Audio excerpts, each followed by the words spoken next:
Bonsoir, c'est Catherine pour Ouitanou et ce soir, eh bien, on continue notre parcours dans Matthieu et ce soir on est dans le chapitre 5. Alors je rapproche ma Bible juste pour vous lire, voilà le début.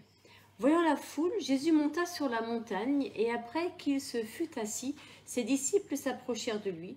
Puis ayant ouvert la bouche, il les enseigna et il dit, heureux les pauvres en esprit, on va voir cette partie-là un peu plus loin, d'accord, tout ce qu'il va pouvoir dire.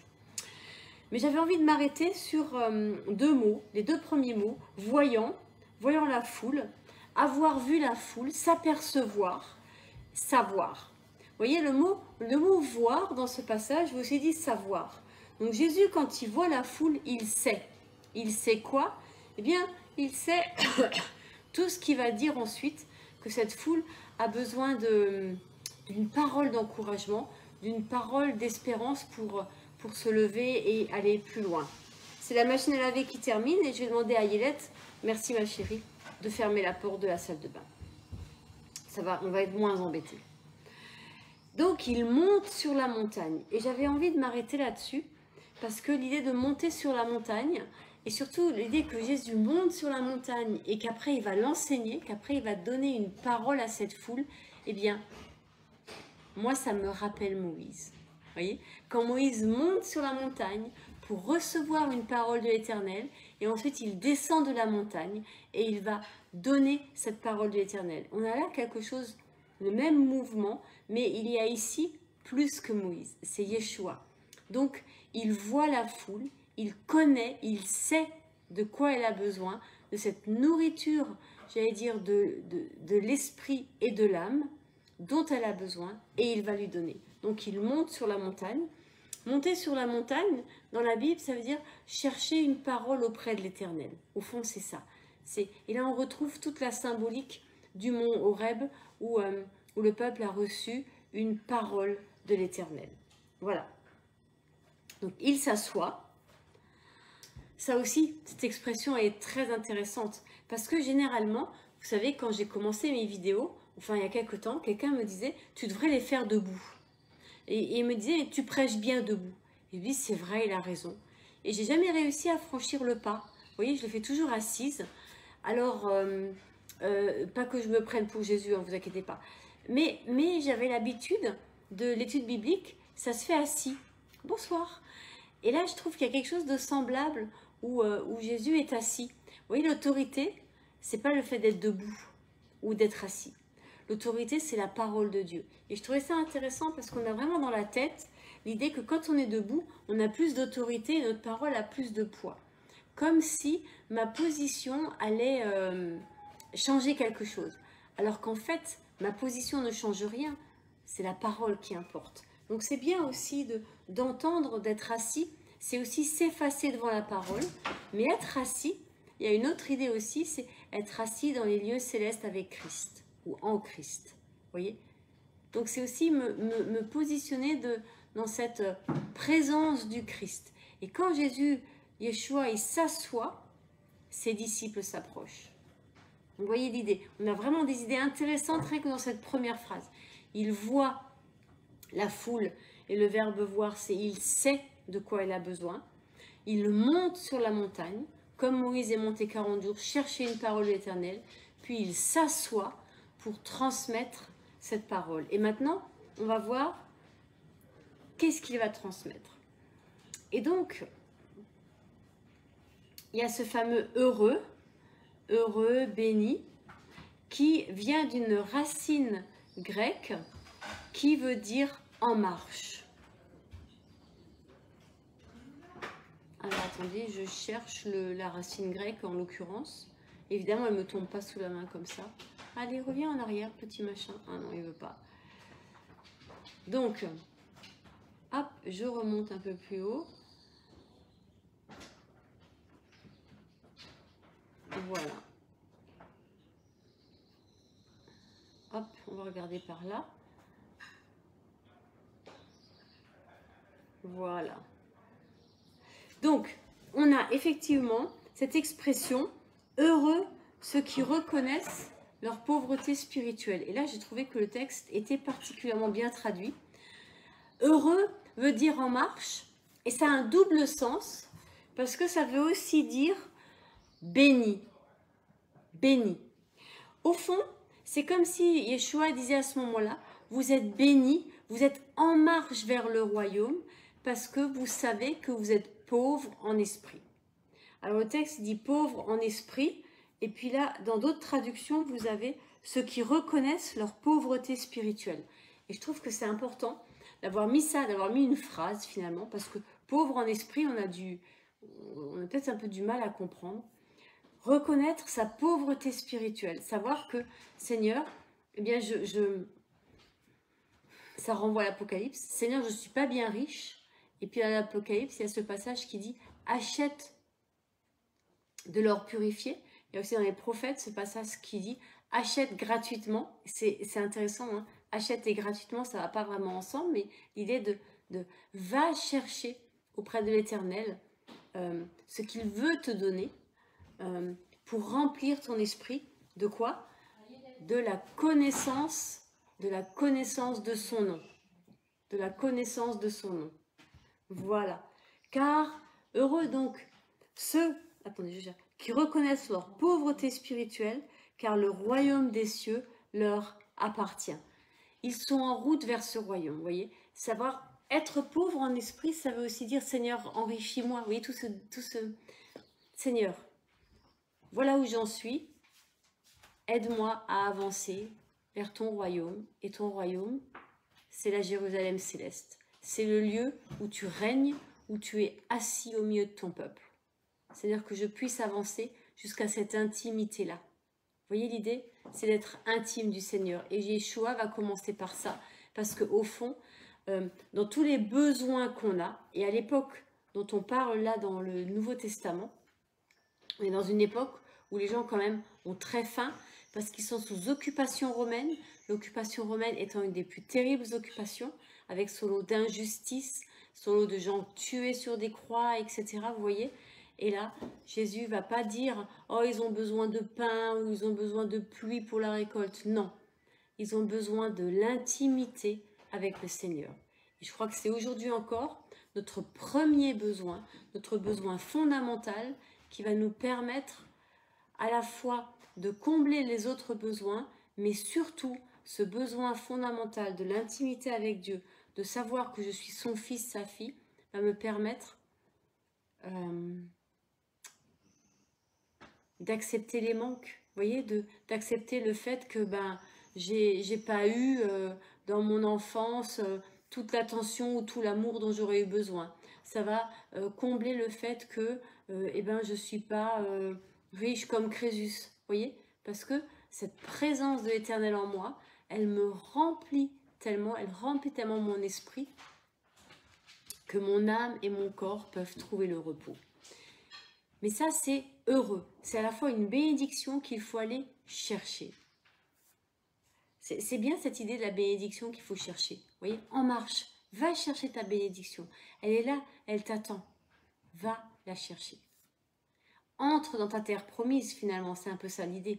La bénédiction, c'est ta terre promise. C'est être qui tu es. Vous voyez, va la chercher, ta bénédiction. Elle t'attend. Voilà.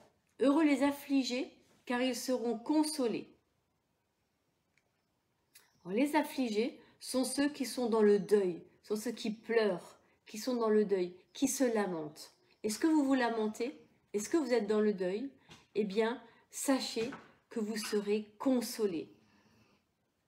Voilà, sachez qu'on vous parlera avec bonté. C'est ça la consolation finalement. Sachez que dans votre peine, le Seigneur vient vous rejoindre. Sachez qu'il vient s'asseoir avec vous. Et ça, c'est une image importante dans le judaïsme qui est toujours actuelle. C'est que quand quelqu'un est en deuil, eh bien, on s'assoit à côté de lui. On n'est pas là pour parler, on est juste là pour lui amener à manger, subvenir à ce besoin fondamental de la nourriture et puis s'asseoir à côté de lui.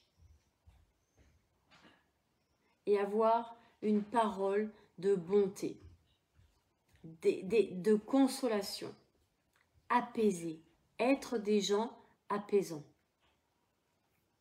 Et finalement, quand on est dans cette situation où on connaît le deuil, on est affligé, parce que c'est un mot fort, hein, c'est connaître le deuil, eh bien on sait ce dont on a besoin, et donc par extension finalement, on sait aussi ce dont l'autre a besoin.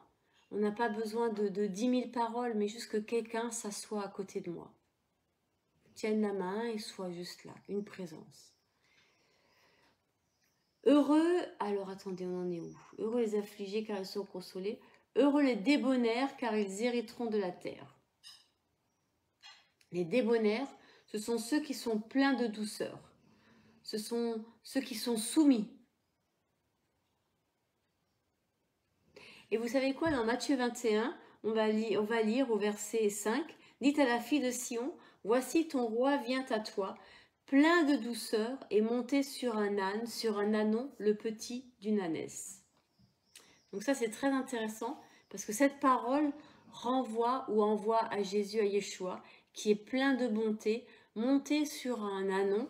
Donc il y a ce rapport de l'humilité de Jésus qui est doux à ce moment-là. Mais vous savez bien que quand Jésus, par exemple, il va renverser les tables des marchands dans le temple, là, il n'y a pas de douceur. Vous savez, il faut entendre les deux. C'est toujours très compliqué d'enlever une chose. Par exemple, si on insiste trop, j'allais dire, sur le Jésus qui est doux, le gentil Jésus, on en perd le fait qu'il est puissant, qu'il est tout puissant et qu'il va revenir en gloire. Si on insiste sur la gloire, sur le fait qu'il est exigeant, eh ben, il manque la douceur. Vous voyez, c'est une question d'équilibre et Jésus, au fond, était équilibré dans la douceur et dans l'exigence et dans le fait que, dans la correction.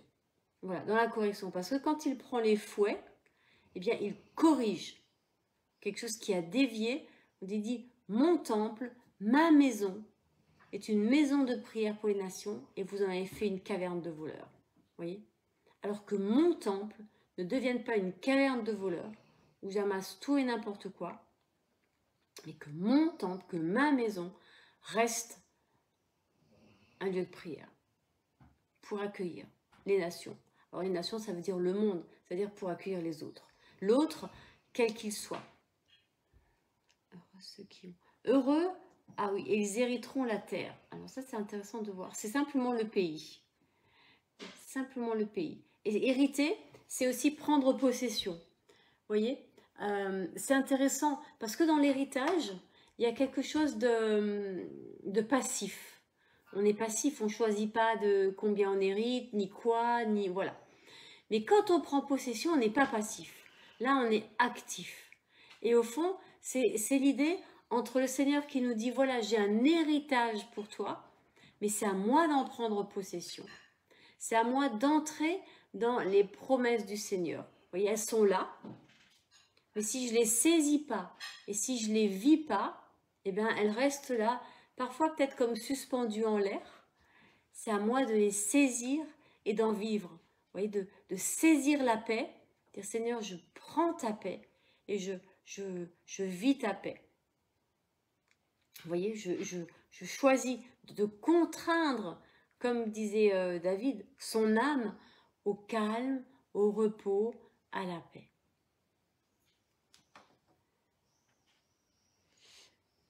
Heureux ceux qui ont faim et soif de justice, car ils seront rassasiés.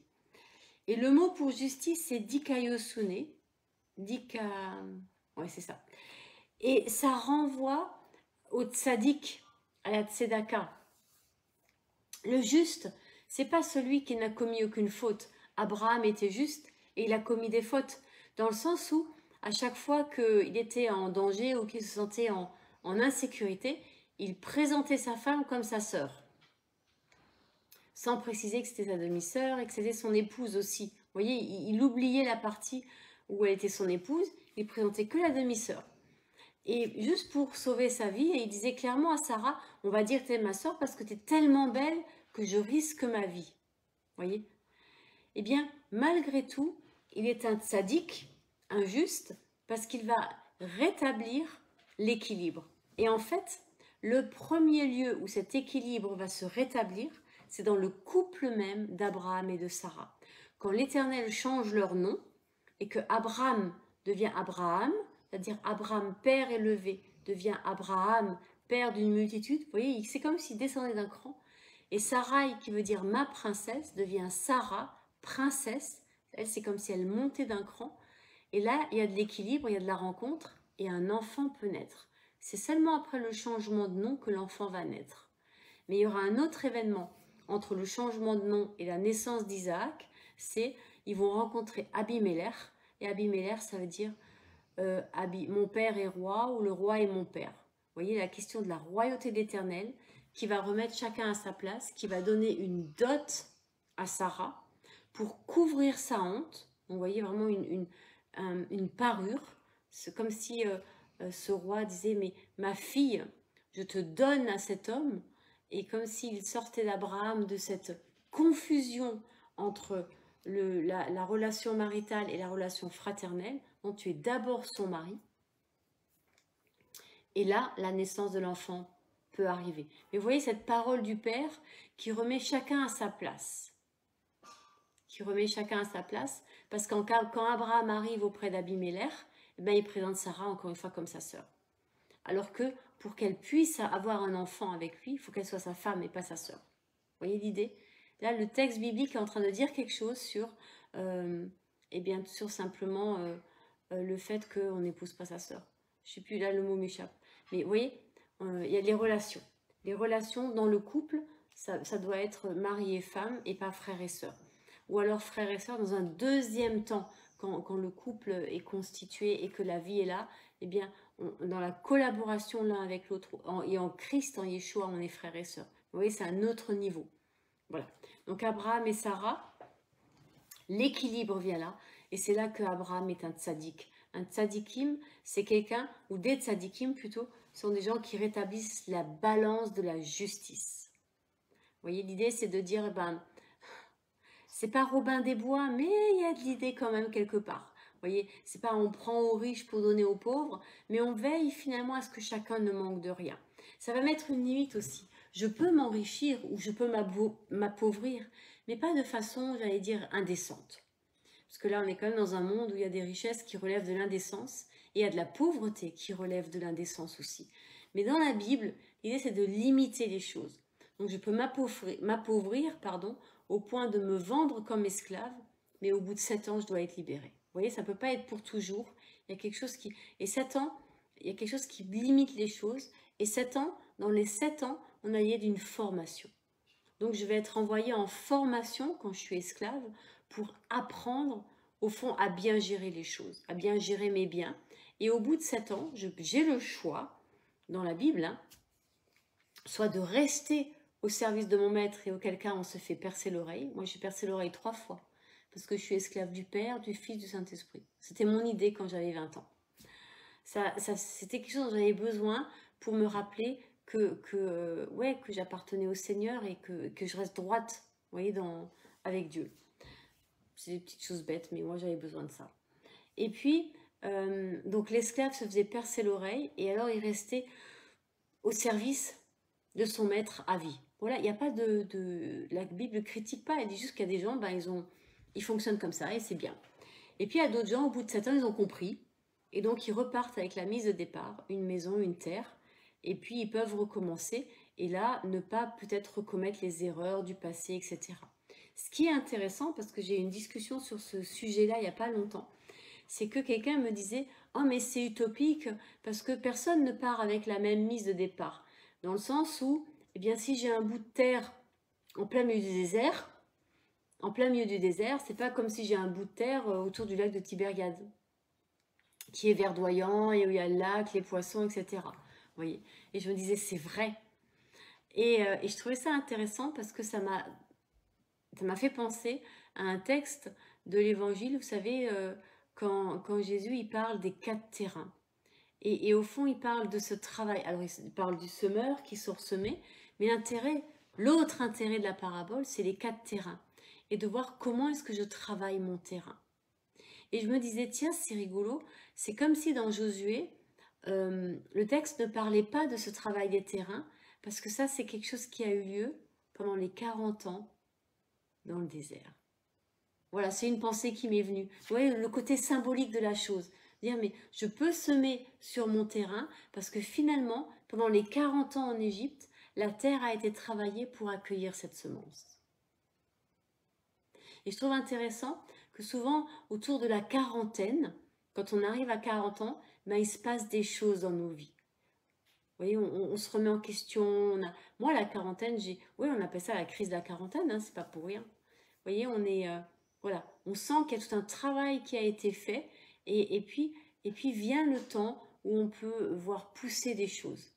Et c'est là où il faut veiller sur la semence. Vous voyez, veiller à ce que l'ennemi ne vienne pas semer de l'ivraie, même si on sait qu'il en sème toujours un peu, mais savoir que je veille sur le bon grain, que le Seigneur veille sur le bon grain, et qu'à la fin, il va séparer.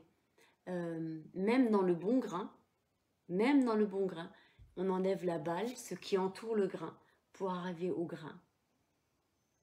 Et que Jésus le dit dans l'Évangile, vous portez déjà du fruit, et on est émondé pour en porter encore plus. Vous voyez, il y a toujours cette idée de... Mais je trouve intéressant de faire les 3 étapes. D'abord la terre. On ne part pas avec la même terre, mais il faut la travailler. Vous voyez. Puis on sème et on sème, et après on récolte, et à la récolte, eh ben, il faut encore séparer. À la fois livrer du bon grain, mais aussi dans le bon grain, le grain de la balle. Donc voilà, toutes ces choses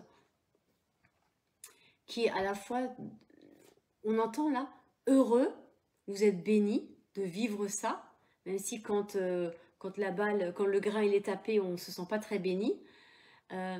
Béni et en marche. Continue de travailler, ne te décourage pas.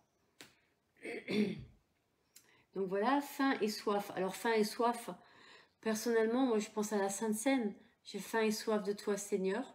Voilà, manger, boire, ces actes essentiels, cette nourriture qui, au fond, c'est Jésus lui-même qui se donne. C'est Yeshua lui-même qui se donne à nous.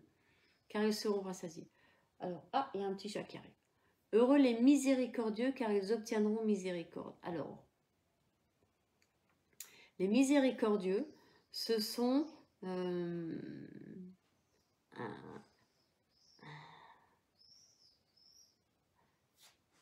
le texte ne se traduit pas autrement. C'est ceux qui font miséricorde. Mais on va voir que c'est dans Hébreu.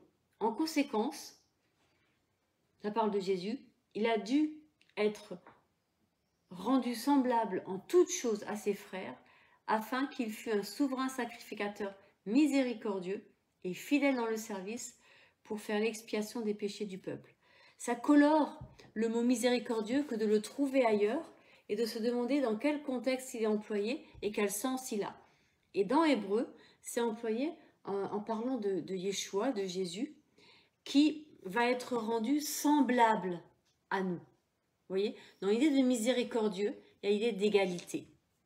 L'idée d'une égalité où au fond Dieu va enlever sa parure royale pour venir en Yeshua nous rencontrer dans notre humanité, descendre à notre niveau pour ensuite nous élever dans sa présence.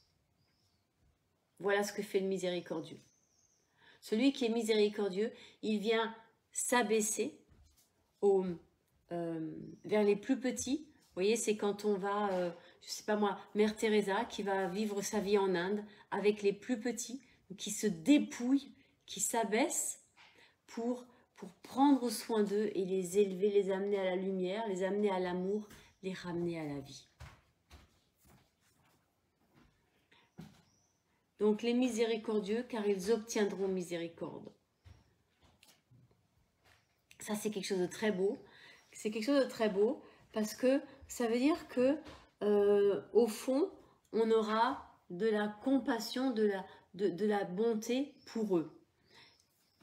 Ce qui veut dire que quand moi, ou quelqu'un d'autre, hein, ou Mère Teresa, c'est un très bon exemple, nous faisons miséricorde, on s'abaisse, eh bien, contrairement à ce qu'on pense, les autres ne nous crachent pas dessus. Vous voyez, souvent on dit ah non, non, il ne faut pas montrer ses faiblesses, il ne faut pas avoir l'air faut pas avoir de faille, il faut surtout jamais montrer sa faiblesse. Voilà, c'est vraiment ça l'idée. Eh bien, la Bible dit pas ça. La Bible, elle dit que non, c'est pas vrai. Que je peux, au fond, être petit parmi les petits. Ce qui importe, qu'est-ce qui va faire la différence? C'est que je n'oublie pas mon identité de fille du roi des rois. Vous voyez? Que je n'oublie pas mon identité de fille du roi des rois. Attendez, j'ai encore un truc à dire. Ayette, est-ce que tu peux éteindre la casserole, s'il te plaît? Elle part demain en journée avec l'école et c'est son œuf qui va être trop cuit sinon. Désolée. Donc voilà, c'est vraiment cette idée.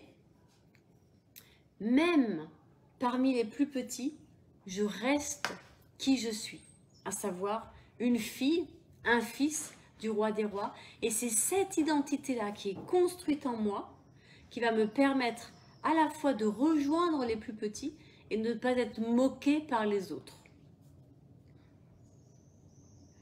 Heureux ceux qui ont le cœur pur, car ils verront Dieu.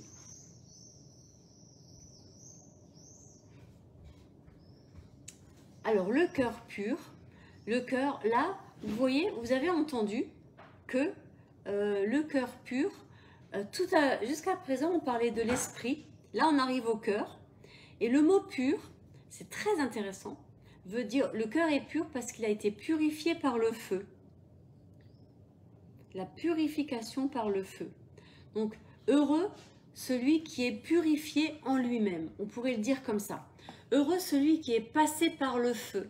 Heureux celui qui a laissé le Seigneur mettre, j'avais presque envie de dire comme ça, mettre le feu à l'intérieur de lui pour que ce qui est de la paille brûle, s'en aille et que l'or soit purifié. Et ça, c'est une épreuve extrêmement difficile à traverser. De dire, Seigneur, mais prends mon cœur, et c'est ce qui est dit dans les proverbes, d'ailleurs, dans les prophètes, pardon, prends mon cœur de pierre et transforme-le en cœur de chair. Et ça se fait par le feu de l'épreuve. Et parfois dans nos vies, il y a des grosses épreuves. Ça peut être un divorce, une maladie, perdre quelqu'un, un être cher. Et souvent, on a comme ça dans la vie plusieurs épreuves, on passe par plusieurs étapes, par plusieurs purifications. Là, j'ai des amies, des petites filles, d'une amie à moi, qui sont en train d'accompagner. C'est bête, hein, mais pour elles, c'est important, parce qu'elles ont eu 11 ans de bonheur avec leur cheval, voilà, et il est en train de mourir d'un cancer.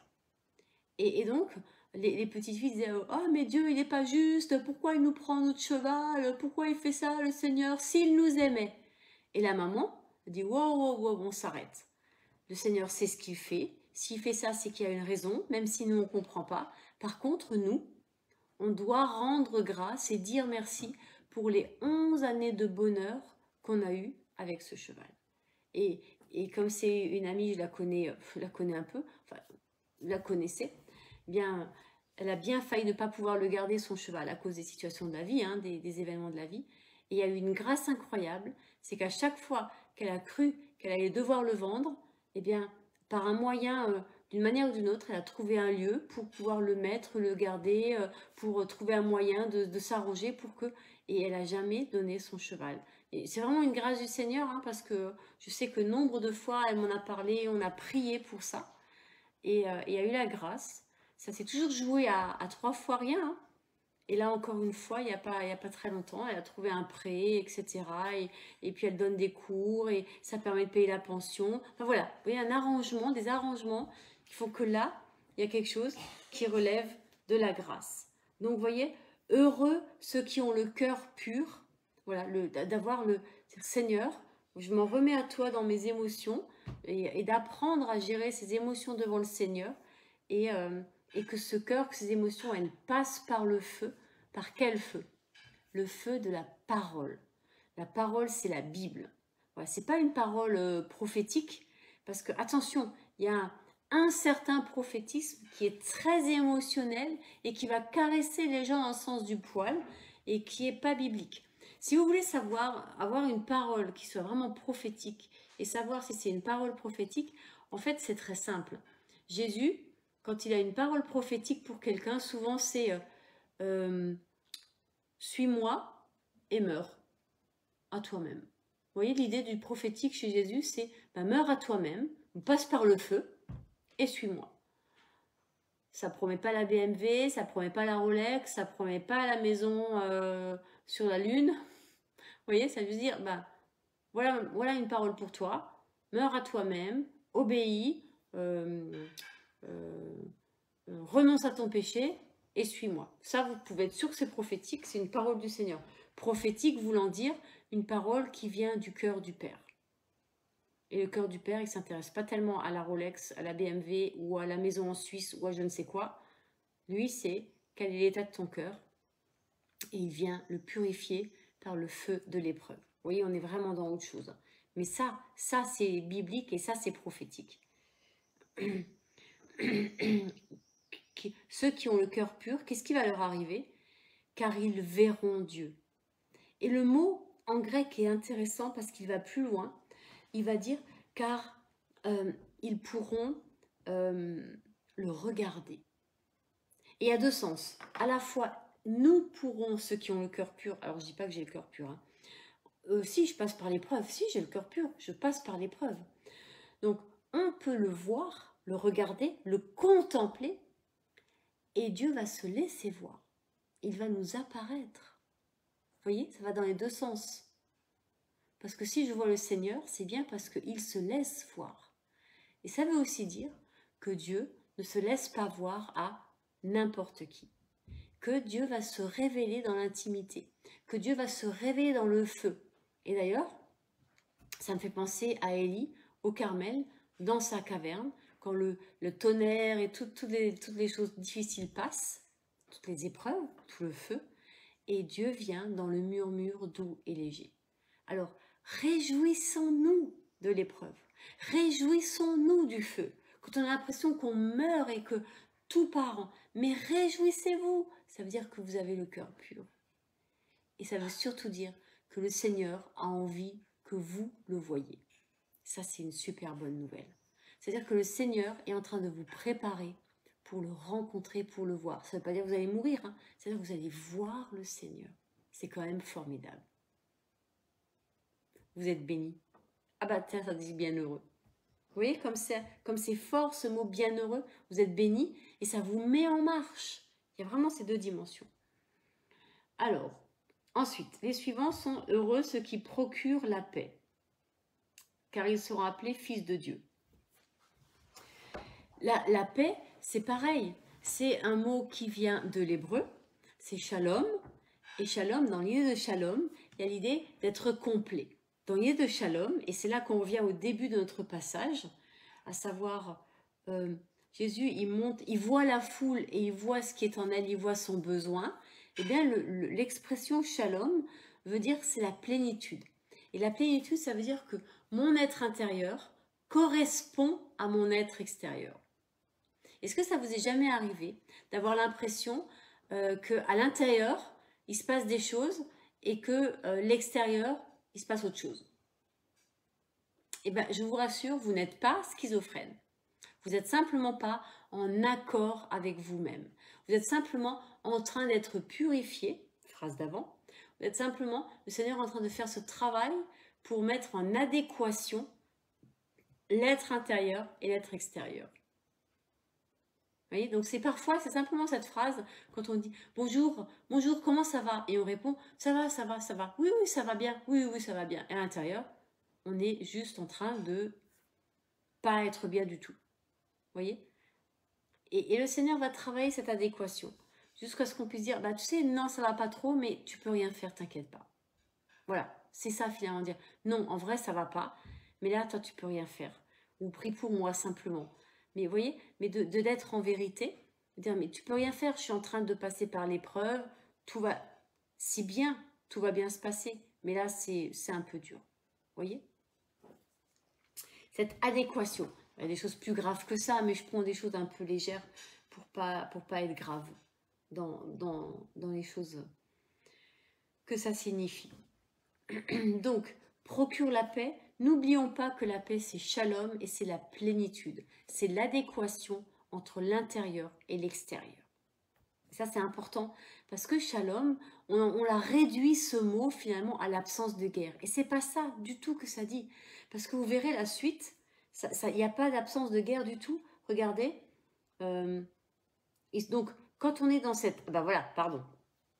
Quand on est dans cette paix, quand on est dans cet équilibre, dans cette adéquation entre mon être intérieur et mon être extérieur, ben, il y a un homme qui l'a été toute sa vie durant, c'est Yeshua. Voilà. Et donc, on sera appelé fils de Dieu. Logique. Vous voyez? Parce que cet équilibre, il est en Dieu. Et plus cet équilibre grandit en moi, plus je suis fils ou fille de Dieu, plus je ressemble à Yeshua. Et c'est quand même le but de notre vie. Vous voyez, d'être dans cet équilibre qu'on a vu pour Abraham précédemment. Mais cet équilibre qui amène la paix, mais pas la non-persécution. Parce que regardez la suite. Heureux ceux qui sont persécutés, ça vient juste après, pour la justice, car le royaume des cieux est à eux. Et la justice, c'est encore une fois dit Suné, et persécutés, c'est ceux qui seront poursuivis, après qui on court, qui se sauvent. Là, il y a un jeu de mots. Courir après quelqu'un. Il y a un jeu de mots. Il y a les deux idées. Il y a l'idée de persécuter, qu'effectivement, on veut du mal. Donc, il y a l'idée que ceux qui sont... Alors, attendez, il faut que je regarde ma phrase d'avant. Heureux ceux qui sont persécutés pour la justice, car le royaume des cieux est à eux. Donc, il y a cette idée de la justice, donc on a vu, de faire grâce, d'être dans cette dimension d'avoir reçu une grâce et de redonner cette grâce. Et alors, ça crée deux choses. De la persécution, des gens qui sont jaloux et qui vont, au fond, vous taper dessus. Mais ça crée aussi autre chose, c'est des gens qui vont vous courir après pour voir la même chose. À ne pas confondre. Vous voyez l'idée? L'idée, c'est qu'il y a deux sortes, ça provoque deux sortes de réactions. La première réaction relève du côté de la jalousie, de gens qui vont, que ça va mettre en colère et qui vont faire du mal. Mais d'un autre côté, ça provoque aussi de l'autre jalousie qui relève de l'envie, de gens qui vont avoir envie de la même chose et à qui on va pouvoir annoncer la bonne nouvelle. Voilà. Il y a les deux dimensions. Et là, il va falloir reconnaître qui est qui. Est-ce que cette personne me pourchasse pour me faire du mal ou est-ce qu'elle me pourchasse pour avoir la même bénédiction que moi? Puisque le texte dit heureux, et ça veut dire heureux, ça veut dire béni, soyez bénis. Est-ce que cette personne veut détruire cette bénédiction parce qu'elle ne la supporte pas ou est-ce qu'elle va me courir après parce qu'elle veut recevoir cette bénédiction parce qu'elle a faim et soif? Ça, c'est important. Persécutés pour la justice, car le royaume des cieux est à eux. Le royaume des cieux, alors on a le ciel, c'est Ouranos, je ne me trompe pas du tout, et on a ce pluriel, c'est un royaume, le royaume des cieux. Et c'est deux cieux, comme il y a deux Jérusalem. C'est intéressant cette idée de sortir un peu des trois cieux, même s'il y a des endroits dans la Bible où il est question des troisième ciel, j'en suis tout à fait consciente. Mais la Bible n'a pas de problème à dire deux choses différentes, parce que deux choses différentes ont des sens différents. Quand on parle du troisième ciel, c'est Paul qui en parle, c'est pour parler du ciel, c'est pour parler par rapport à la place de l'ennemi dans nos vies. Là, on est dans les deux cieux, il n'y a pas de place pour l'ennemi, l'idée, elle est différente. L'idée des deux cieux, c'est de dire le ciel, la terre, et le ciel, le royaume. C'est l'idée de la Jérusalem céleste, vous voyez, de dire qu'il y a une Jérusalem terrestre et il y a une Jérusalem céleste, et que c'est une dualité. De la même manière qu'il y a une Catherine sur terre et une Catherine auprès du Seigneur. Et il faut que, finalement, ces deux Catherines deviennent une. Et c'est l'idée de notre périple sur la terre, qu'on devienne une, que la personne spirituelle que je suis et qui est auprès du Père. Vous voyez, l'idée c'est que faut que la Catherine spirituelle descende pour que moi, qui suis cette Catherine, je puisse le devenir pleinement. Vous voyez, l'idée c'est un peu compliqué à expliquer. J'espère que vous me suivez. Mais l'idée, c'est de dire, voilà, il y a quelqu'un qui est Catherine et qui est assis en Christ dans les trônes, et il y a moi qui suis sur terre, et il faut que ces deux personnes soient une, et pour que le royaume soit un, et pour que je sois le temple du Saint-Esprit, et pour que le Seigneur puisse habiter en moi. Vous voyez, cette idée, c'est ce travail de la terre. L'image de la terre, c'est l'image de moi, de ma personne, qui doit être travaillée dans les trois dimensions, corps, âme et esprit, pour que tout d'un coup, un jour, je sois shalom, en paix, pleinement moi-même. C'est un peu... Je vous laisse cheminer avec ça. Si vous voulez en savoir plus, n'hésitez pas à me téléphoner, à me poser des questions en MP, etc. Et puis surtout, vos questions vont me permettre d'avancer et peut-être de trouver une meilleure manière de l'expliquer dans une prochaine vidéo. Voilà. Heureux serez-vous, tout d'un coup, on a un futur. Ah non, ils verront Dieu, non, il y a un futur aussi, pardon. Attendez, je regarde un truc parce que ça me choque. Heureux les pauvres en esprit, ça c'est ceux qui sont maintenant. Heureux les affligés, c'est maintenant. Heureux, alors attendez, je vais enlever ce truc là. Heureux ceux qui ont faim et soif, c'est un présent. Heureux les miséricordieux, c'est au présent, mais ils obtiendront quelque chose dans un futur. Et là, c'est heureux serez-vous. Vous voyez, le temps change. C'est-à-dire que si tout ça trouve sa place dans votre vie, si d'une manière ou d'une autre, vous passez par toutes ces étapes, parce qu'on peut entendre ça comme des étapes, heureux, ben vous serez heureux. Alors vous serez heureux. Si tout ça vous arrive, finalement, vous êtes béni. C'est incroyable. C'est quand ça vous arrive que vous êtes béni, lorsqu'on vous outragera, on vous persécutera et on dira faussement de vous toutes sortes de mal à cause de moi. Attention, ne croyez pas que vous êtes persécuté, outragé pour vous-même. Pour vous-même, vous n'êtes pas persécuté, outragé ou quoi que ce soit d'autre. Pour vous-même, vous êtes corrigé, vous êtes, par le Seigneur, hein, vous êtes façonné, vous êtes aimé. Quand on est outragé, persécuté, et qu'on dit faussement toutes sortes de mal de vous, c'est à cause du Seigneur. Ça veut dire que tout le processus qui a été décrit auparavant est terminé.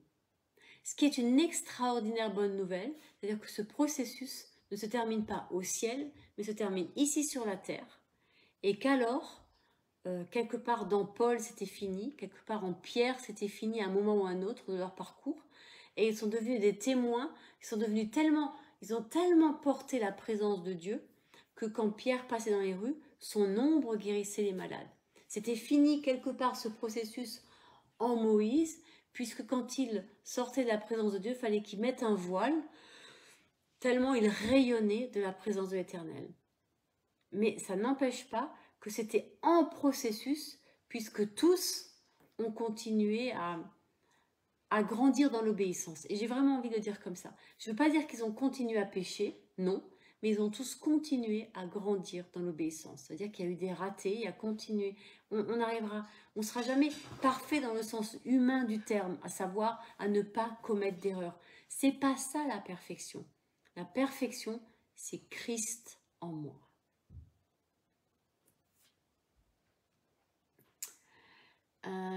Réjouissez-vous, et le texte continue en disant et soyez dans l'allégresse. Donc vraiment on est dans la grande joie, parce que votre récompense sera grande dans le ciel.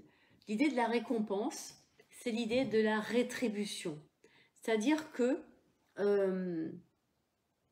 il y a un salaire pour le péché, c'est la mort. Il y a un salaire pour ceux qui obéissent et qui acceptent de continuer à persévérer dans les choses difficiles, et c'est l'éternité.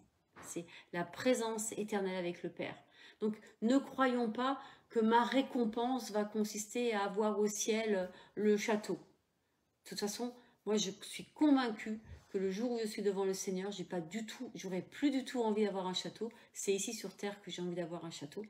Et que je me bats contre cette pensée en disant, mais une maison simple te suffit, de où tu as besoin d'un château. Vous voyez, de rester à ma place. Mais au ciel, la présence de l'Éternel sera telle qu'on aura envie de rien d'autre que de lui. Et moi, vous savez, je vous avoue, c'est un aveu que je vous fais. Je me dis, Seigneur, mais j'ai envie que ce désir de ta présence soit déjà ma préoccupation première ici sur terre. Et je me bats parce que, eh bien, c'est vrai que je suis parfois inquiète du logement, de comment je vais payer, comment je vais faire, de la matérialité qui prend trop de place dans ma vie. Dire, Seigneur, mais remets ça à sa place. Vous voyez le péché derrière. Remets ça à sa place, que mes yeux contemplent ta présence, contemplent ta gloire, mais même sa gloire, ça ne m'intéresse pas, c'est contemple ta face. Je veux contempler ta face. Et bien sûr, la matérialité a son importance. Bien sûr que si je ne paye pas mon loyer, mon propriétaire ne va pas être content. Mais ce n'est pas devant moi, c'est derrière moi. Ça fait partie des choses derrière moi qu'il faut faire, qui sont normales de faire. Devant moi, je veux contempler la face de l'Éternel. Les faces de l'Éternel, d'ailleurs. C'est un pluriel. De voir toutes ces faces, d'en voir les nuances, toute la beauté, les subtilités. Et de passer ma vie, déjà ici sur terre, à l'admirer, à l'adorer. Et vous savez, à le connaître. Dire, ah Seigneur, ça c'est toi, j'ai reconnu. Mais juste quand il fait que passer, vous savez, juste quand c'est vous, ah Seigneur, tu étais là, je t'ai vu, je t'ai pas raté. Vous voyez, de le rater de moins en moins. D'être dans cette intimité. Donc ma récompense, la récompense, c'est sa présence pour éternité ou son absence pour éternité. Et ça, j'avoue que c'est assez flippant. Moi, je trouve que être séparé éternellement de Dieu, personnellement, ça me machine pas trop. Donc, car c'est ainsi qu'on a persécuté les prophètes qui ont été avant vous.